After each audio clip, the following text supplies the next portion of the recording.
persyaratan yang menurut Dayang Sumbi itu mustahil dilakukan. Dan menjelmalah perahu besar itu menjadi sebuah gunung yang di kemudian hari disebut sebagai Gunung Tangkuban Perahu. Hai Lur, Assalamualaikum warahmatullahi wabarakatuh. Terima kasih buat kalian yang udah klik video ini. Semoga kalian dalam keadaan sehat walafiat dan bahagia dunia dan akhirat. Amin. Pada video kali ini, saya mau menceritakan sebuah kisah legenda, yang mana legenda ini mengisahkan asal mula terbentuknya sebuah gunung yang ada di Jawa Barat. Mau tahu itu gunung apa? Tonton terus video ini sampai habis dan jangan di skip agar kalian tidak setengah-setengah dalam mendapatkan informasi dari video ini. Dan buat kalian yang baru pertama kali mampir ke channel ini, saya sarankan buat kalian subscribe channel ini agar kalian tidak ketinggalan update video terbaru dari channel ini. Gimana? Udah subscribe? Kalau gitu kita langsung ke video. Check it out. Alkisah, pada zaman dahulu kala, ada seekor babi hutan yang sedang melintas di sebuah hutan belantara. Babi hutan itu sangat merasa kehausan di tengah teriknya matahari, karena mungkin pada saat itu di hutan itu sangat panas, sehingga hewan-hewan yang ada di hutan itu merasa kehausan, termasuk salah satunya itu si babi hutan tadi. Nah, pada saat babi hutan itu sedang mencari-cari air, nah dia lihatlah ada sebuah air yang tertampung di pohon keladi hutan. Tanpa pikir panjang, babi hutan itu pun langsung meminumnya. Tanpa disadari, ternyata air itu adalah air seninya Raja Sungging Perbankara. Yang mana Raja Sungging Perbankara ini raja yang sangat sakti. Dan karena kesaktian Raja Sungging Perbankara, babi hutan itu pun mengandung setelah minum air seninya. Tanpa disadari waktu berlalu sampai akhirnya 9 bulan kemudian babi hutan itu pun melahirkan anak perempuan. Mulailah tuh beredar informasi kemana-mana, sampailah ke telinga Raja Sungging Perbankara yang mengetahui jika babi hutan itu mengandung karena meminum air seninya. Kemudian raja pun pergi ke hutan untuk mencarinya, dan ditemukanlah si bayi perempuan itu dan dibawanya ke istana. Oleh raja, bayi perempuan itu diberi nama Dayang Sumbi. Dirawatnya lah tuh Dayang Sumbi ini dengan penuh kasih sayang oleh raja. Karena memang Dayang Sumbi ini anaknya raja, meskipun secara tidak langsung dan dilahirkan oleh seekor babi. Raja Sungging Perbankara tetap merawat Dewi Sumbi dengan penuh kasih sayang. Hingga bertahun-tahun kemudian, akhirnya Dayang Sumbi pun tumbuh menjadi gadis yang sangat cantik. Dan karena kecantikan Dayang Sumbi, sehingga tidak terhitung lagi berapa banyak raja, pangeran, bangsawan yang ingin mempersuntingnya menjadi istrinya. Namun semua itu ditolak oleh Dayang Sumbi. Hal yang sama sekali tidak diduga oleh Dayang Sumbi. Para raja, bangsawan, dan putra mahkota tadi yang ditolak oleh Dayang Sumbi saling berperang sendiri untuk mendapatkan Dayang Sumbi. Nah, mengetahui hal ini, Dayang Sumbi pun menjadi sangat sedih. Dan akhirnya Dayang Sumbi pun memohon kepada ayahnya, yaitu Raja Sungging Perbankara, untuk mengasingkan diri. Nah, karena keinginan Dayang Sumbi ini sangat kuat, akhirnya Raja Sungging Perbankara pun mengizinkan. Ya udahlah nak, daripada kamu di sini juga jadi bahan perebutan, dan sehingga banyak orang berperang karena kecantikanmu, kamu mengasingkan diri saja di sana. Dan dengan ditemani oleh seekor anjing bernama Situmang, akhirnya pada suatu hari Dayang Sumbi pun pergi mengasingkan diri ke sebuah bukit. Nah, di dalam pengasingan itu, Dayang Sumbi pun mencari kesibukan dengan cara menenun. Sampai pada suatu hari, ketika peralatan tenun Dayang Sumbi jatuh, dan mungkin pada saat itu Dayang Sumbi pun sedang malas untuk mengambilnya. Akhirnya terucaplah kalimat yang tidak terlalu disadari oleh Dayang Sumbi. Pada saat itu Dayang Sumbi berkata, "Siapapun juga yang mau mengambilkan alat tenunku, apabila dia wanita, maka akan kujadikan saudara. Dan apabila dia laki-laki, maka akan kujadikan suami." Dan hal yang tak disangka oleh Dayang Sumbi pun terjadi. Yang mengambilkan peralatan tenun itu adalah Situmang. Ya, pada saat itu tidak ada yang bisa Dayang Sumbi lakukan selain menepati ucapannya, yaitu menikahi Situmang, seekor anjing, menjadi suaminya. Diperebutkan oleh banyak bangsawan, dan dia hanya menikahi seekor anjing. Dan setelah beberapa lama menikah dengan Situmang, akhirnya Dayang Sumbi ini pun hamil dan melahirkan anak laki-laki yang tampan, yang akhirnya diberi nama Sang Kuryang. Nah, buat kalian yang bingung, kenapa kok bisa gen manusia dan gen binatang bercampur dan menghasilkan keturunan? Kalian ingat kan, Dayang Sumbi ini dilahirkan oleh seekor babi. Dan kini Dayang Sumbi menikah dengan si Tumang yang seekor anjing dan hamil pula. Jadi ada ceritanya. Pada masa lalu diceritakan ada dewa dan dewi yang melakukan kesalahan. Dan mereka diturunkan ke bumi dalam wujud binatang agar mereka melakukan pertaubatan. Dan suatu saat mereka bisa menjadi dewa dan dewi kembali. Sang dewi berubah menjadi seekor babi hutan yang bernama Celeng Wayungyang. Sementara sang dewa berubah menjadi seekor anjing yang bernama si Tumang tadi yang menikah sama Dewi Sumbi. Itu kisahnya, makanya mereka bisa mempunyai keturunan dari manusia. Kembali ke cerita, waktu terus berlalu dan kini Sang Kuryang pun tumbuh besar. Dan dari kecil memang Sang Kuryang itu hobi berburu. Setiap berburu ke hutan, Sang Kuryang selalu ditemani oleh si Tumang, anjing kesayangannya. Ayo! Tapi selama itu, Sang Kuryang pun tidak pernah tahu kalau si Tumang itu ternyata ayahnya. Dan Dewi Sumbi pun tidak pernah memberitahu Sang Kuryang kalau si Tumang itu ayahnya. Sampai pada suatu hari, pada saat itu Dayang Sumbi sedang sangat ingin sekali makan hati kijang. Nah, dia bilanglah sama anaknya ini. Nduk, ibu arep dahar hati kijang. Tolong jenengan golek nang alas. Ojo lali ajak si Tumang. Siapa tahu dia bisa bantu jenengan yang kono. Baiklah ibu, saya akan menuruti perintah ibu. Oh iya, kita ini kan orang Sunda, tapi kenapa ibu pakai bahasa Jawa? Emang apa sih nggak boleh? Sombong amat. Dan Sang Kuryang pun akhirnya kembali berburu ke hutan. Dan tentunya seperti biasa selalu ditemani oleh si Tumang.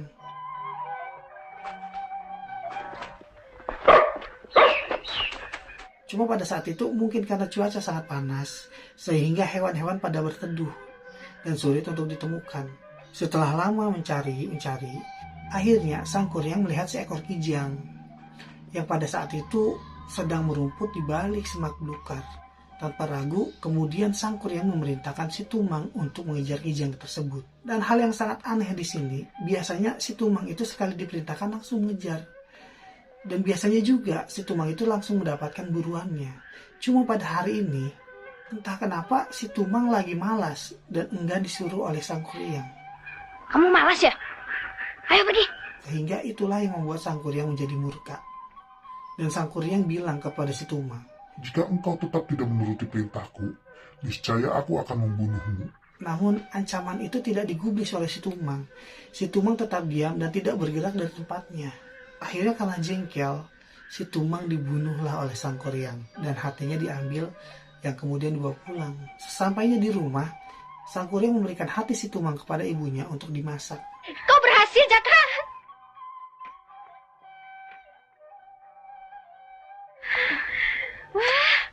Dan Dayang Sumbi yang memang pada saat itu sedang ingin masak hati kijang, tidak menyadari bahwa yang dimasak itu adalah hati si Tumang, suaminya. Dimasaklah hati si Tumang itu dan dimakan. Sampai pada saat malam hari, saat Dayang Sumbi menanyakan kepada Sang Kuryang, kemana si Tumang? Karena seharian Dayang Sumbi tidak melihatnya. Akhirnya pada saat itu Sang Kuryang jujur bahwa hati yang tadi dimasak itu adalah hati si Tumang. Mendengar ucapan Sang Kuryang itu, Dayang Sumbi menjadi murka. Bayangkan betapa murkanya Dayang Sumbi pada saat itu. Saat mengetahui yang dimasak itu adalah hati si Tumang. Hingga tanpa disadari, Dayang Sumbi akhirnya meraih gayung yang terbuat dari tempurung kelapa. Diketokannya lah itu kepala anaknya, kepala Sang Kuryang. Sehingga kepala Sang Kuryang luka dan berdarah pada saat itu. Pergi kau dari sini, Nyah. Dan peristiwa itu membuat Sang Kuryang sangat marah dan sakit hati kepada Dayang Sumbi ibunya.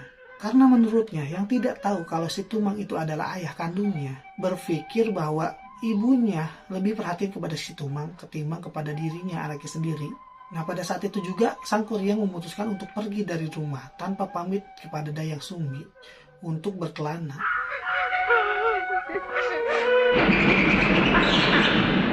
Dan Dayang Sumbi sangat menyesal mengetahui kepergian Sang Kuryang. Akhirnya Dayang Sumbi pun memutuskan untuk bertapa, memohon ampun kepada Tuhan atas kesalahan yang diperbuatnya. Ampun ya. Hingga Tuhan pun mendengar permintaan maaf dari Dayang Sumbi dan mengabulkannya, serta mengaruniakan Dayang Sumbi kecantikan yang abadi. Sementara itu, Sang Kuryang terus mengembara, berkelana tanpa tujuan. Dan dalam pengembaraannya itu, Sang Kuryang terus menimba ilmu dari orang-orang yang ditemuinya. Dia terus menambah kesaktian dengan berguru kepada orang-orang sakti yang ditemuinya pada saat pengembaraan. Tanpa disadari, dia telah kembali ke tempat di mana dia dilahirkan. Nah, pada saat itu bertemulah Sang Kuryang dengan seorang perempuan yang sangat mempesona. Dan Sang Kuryang pun sangat terpesona oleh kecantikan wanita yang ditemuinya itu. Tanpa dia sadari, perempuan cantik yang mempesona itu yang ditemui di hutan adalah Dayang Sumbi, ibunya. Dan ternyata hal itu juga terjadi pada Dayang Sumbi. Dayang Sumbi tidak menyadari bahwa laki-laki yang ditemuinya, laki-laki yang tampan, gagah perkasa, sakti mandraguna adalah Sang Kuryang, anaknya. Karena mereka berdua saling jatuh cinta, akhirnya mereka memutuskan untuk menikah. Namun lagi-lagi takdir berkata lain. Pada suatu hari, ketika Sang Kuryang akan memutuskan untuk berburu ke hutan, Dayang Sumbi membantunya mengenakan ikat kepala. Nah, betapa kagetnya Dayang Sumbi karena melihat luka yang ada di kepala Sang Kuryang, yang dikenali bahwa itu adalah luka yang dialami oleh anaknya sewaktu dulu Dayang Sumbi mengetok kepalanya dengan gayung. Dan Dayang Sumbi pun sangat yakin bahwa pria yang sedang ada bersamanya, pria yang gagah perkasa, sakti mandraguna ini adalah Sang Kuryang, anaknya. Dan akhirnya Dayang Sumbi pun menjelaskan bahwa mereka tidak bisa menikah karena mereka adalah ibu dan anak. Kau adalah anakku. Namun Sang Kuryang yang pada saat itu dibutakan oleh hawa nafsunya tidak memperdulikan sedikit pun penjelasan dari Dayang Sumbi, dan dia tetap bersikukuh menikahi Dayang Sumbi. Kau harus jadi istriku. Akhirnya Dayang Sumbi mencari-cari alasan agar pernikahan itu tidak terjadi, dan tercetuslah ide untuk menggagalkan pernikahan mereka. Saat itu Dayang Sumbi pun memberikan persyaratan yang menurut Dayang Sumbi itu mustahil dilakukan. Dan Dayang Sumbi pun berkata, Jika memang begitu kuat keinginanmu untuk menikahiku, aku ingin engkau memenuhi satu permintaanku.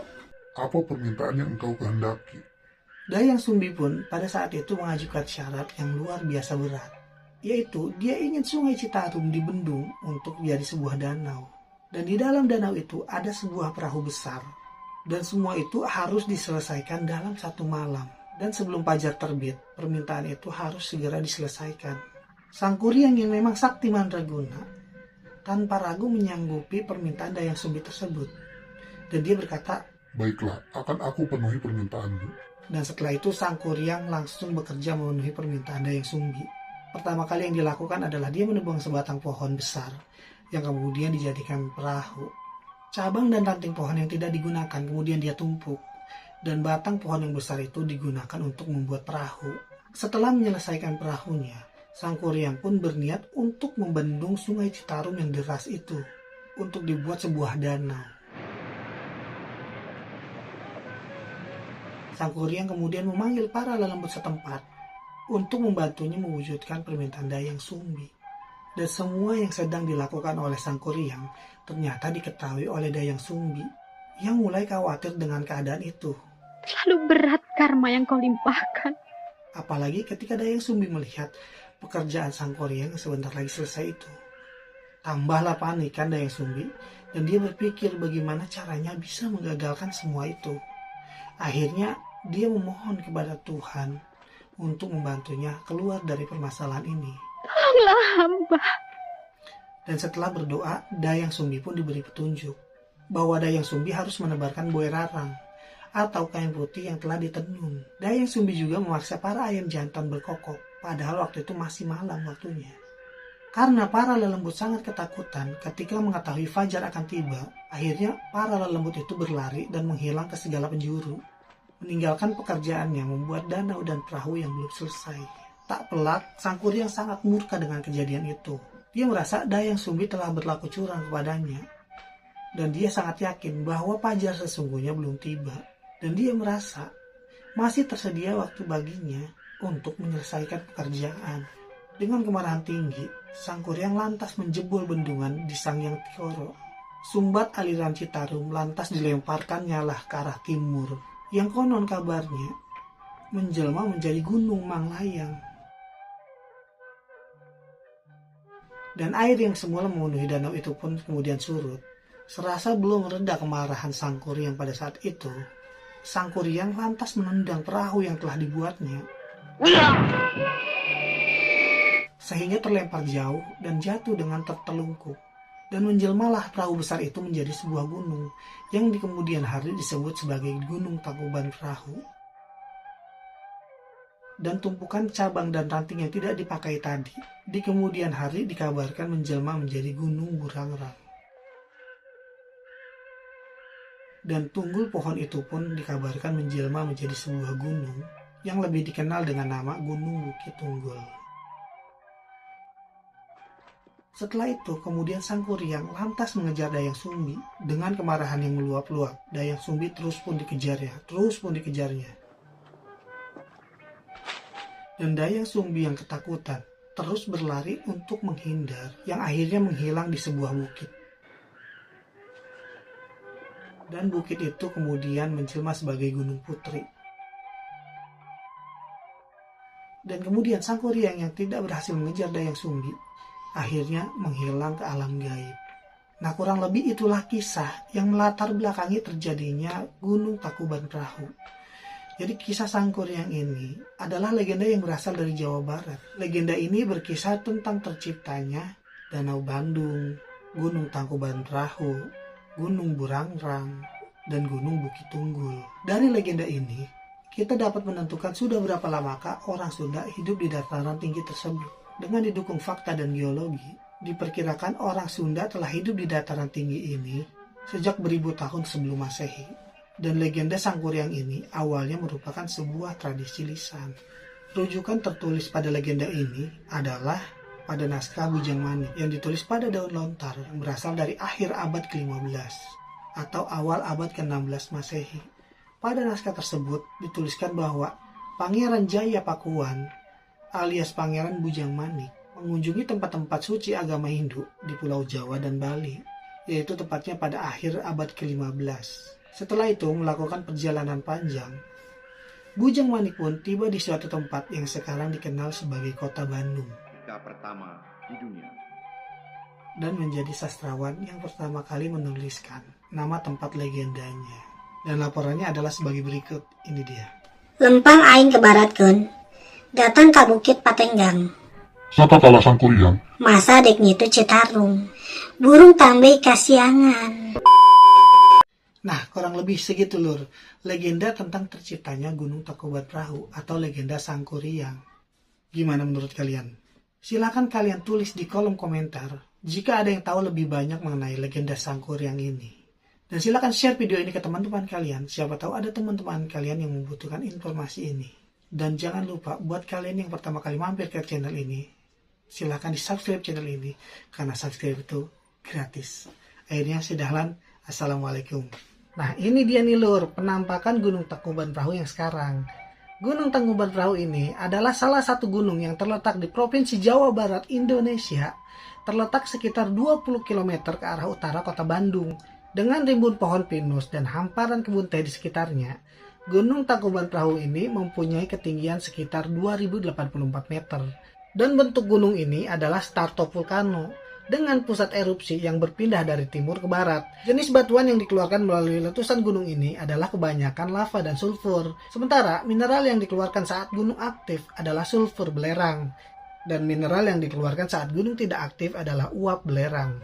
Dengan suhu rata-rata hariannya adalah 17 Celcius pada siang hari dan 2 Celcius pada malam hari. Gunung Tangkuban Perahu mempunyai kawasan hutan, yaitu diantaranya hutan Dipterokap Bukit, hutan Dipterokap Atas, hutan Mountain, dan hutan Erikakos atau hutan gunung. Gunung Tangkuban Perahu ini terbentuk sekitar 90 tahun lalu di kaldera Sunda. Gunung ini dalam catatan Bandung Purba dikatakan lebih muda dari Gunung Burangrang lur. Dan konon katanya lahirnya gunung ini setelah terbentuknya Sesar Lembang. Ketika Gunung Tangkuban Perahu meletus, sebagian material alirannya mengalir ke selatan tertahan di kaki patahan. Sepanjang sejarah, aktivitas yang terjadi di Gunung Tangkuban Perahu telah terbentuk 13 kawah, dan 3 kawah diantaranya populer dijadikan destinasi wisata, yaitu Kawah Ratu, Kawah Upas, dan Kawah Domas. Sementara perincian 13 kawah lengkapnya sebagai berikut nih lur.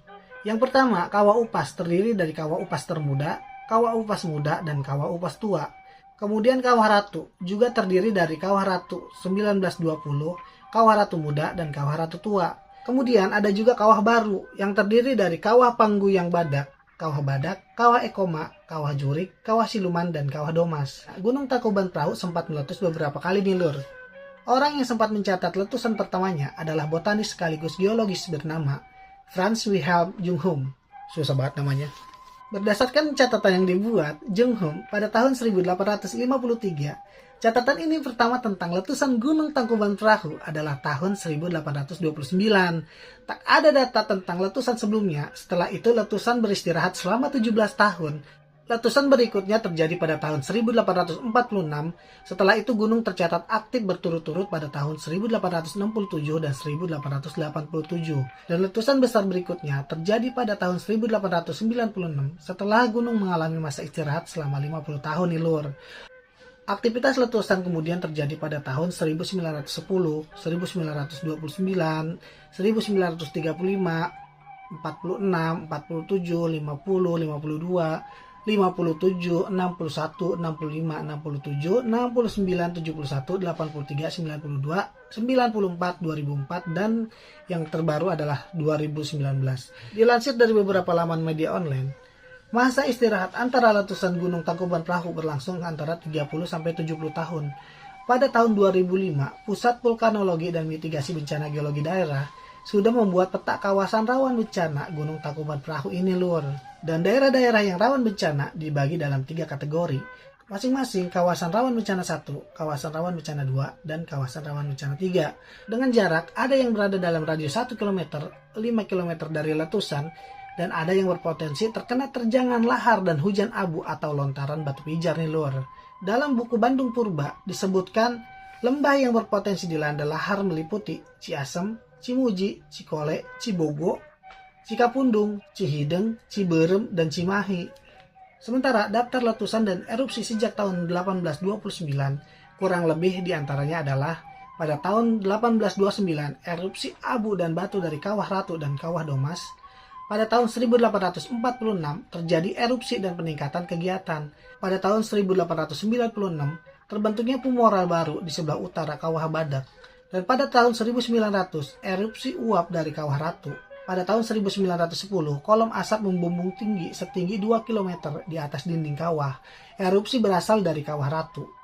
Pada tahun 1926 erupsi freatik di Kawah Ratu membentuk lubang Ekoma. Pada tahun 1935, lapangan Pumarol baru disebut Badak terjadi, sekitar 150 meter ke arah selatan barat daya dari Kawah Ratu Gunung Tangkuban Perahu.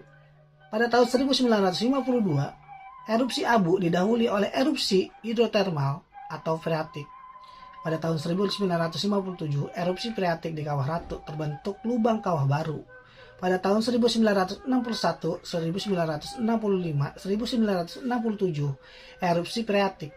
Pada tahun 1969 sampai 1971, erupsi freatik didahului oleh erupsi lemah yang menghasilkan abu. Pada tahun 1983 hanya ada erupsi freatik. Sementara pada tahun 1992 awan baru membumbung tinggi setinggi 159 meter di atas Kawah Ratu. Dan pada tahun 1994 peningkatan kegiatan kuat dengan gempa sismik, dangkal, dan erupsi freatik kecil. Dan terakhir pada tahun 2004 peningkatan kegempaan. Nah, kurang lebih segitu dulu ya lur informasi yang berhasil Mimin kumpulkan tentang fakta-fakta menarik Gunung Tangkuban Perahu.